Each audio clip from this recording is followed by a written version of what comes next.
The gentleman yields. Chair now recognizes the ranking member, Mr. Tonko, for 5 minutes for his questions. Thank you, Mr. Chair. Ms. Donovan, once again, welcome back to the subcommittee.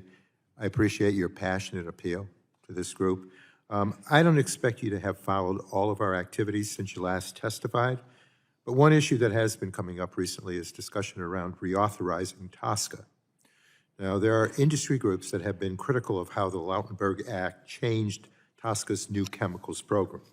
They argue that long delays and regulatory hurdles are disincentivizing innovative new chemicals from coming onto the market and supplanting much more dangerous chemicals already in use. I think what has happened to you and your community is an important cautionary tale that we cannot just assume that a new chemical replacing an existing known to be harmful chemical will truly protect Americans. So, Ms. Donovan, can you please explain what is Gen X and how is it different than PFOA and PFAS, which are the older long-chain PFAS? Sure, thank you for that question. So Gen X is the commercial replacement to PFOA that DuPont developed. And when it was tested, it showed to be nearly as toxic as PFOA. So the EPA said you can make it, but you can't release it into the environment. The reason why we ended up having extreme levels of Gen X in our tap water is because it was released as a byproduct. Clearly, these chemistries are messy and are ending up everywhere. Not only are we dealing with the legacy contamination from PFOA and PFOS that are no longer in commercial use, but now we have all of these new PFAS, 14,000 per the EPA. There was over 256 unknown PFAS in the waste streams of Comores that was being dumped into my drinking water supply. But I really want to point out everything that I'm hearing today, especially related to TUSCA, is I have no idea why in the world we are allowing new uses for a class of chemicals that we don't have any proven safe disposal method for. This is like banning lead paint, but then allowing lead-laced crayons onto the market. It makes no sense. We are not solving this problem correctly. We are not talking about source control and banning and eliminating like other countries are doing right now. Europe has realized that the only way to affordably get out of this crisis is to move away from this chemistry. And the important thing that did not happen with Gen X is that we did not find a green chemistry solution. And that's one thing that Congress could do.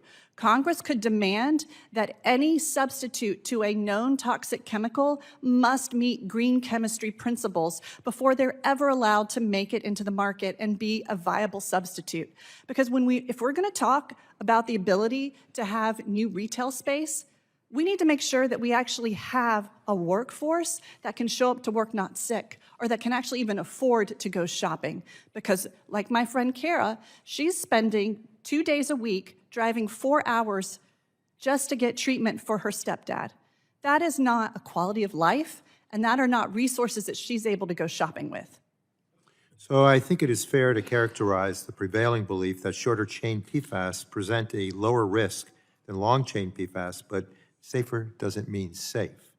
Can you talk a little bit more about the consequences you have seen in your community due to Gen X exposure?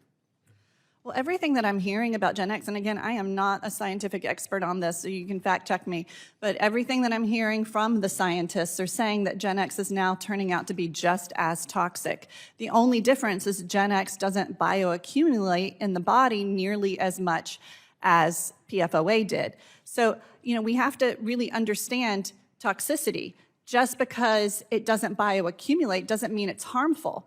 If you go out and drink every night, over a decade or a lifetime, you're going to start to see some health effects, even though the alcohol leaves your system in the matter of hours. We have strong regulations on pharmaceutical drugs. We have no regulations on these chemistries, and the fact that they're sitting in our bodies for days and weeks. There was new research that just came out on ultra-short chain PFAS showing up in the blood of Wilmington residents at the peak of our exposure. This is a massive problem that requires a class-based solution.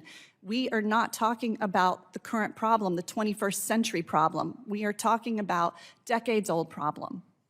Well, today industry groups may suggest that we could develop a chemical safer than Gen X if only manufacturers were not hampered by overly burdensome upfront reviews. So similarly, some people are calling for an expedited TUSCA approval process for new chemicals that may be important for building data centers, processing critical minerals, and other national priorities. So again, I appreciate your appearing before us today, and I yield back, Mr. Chair.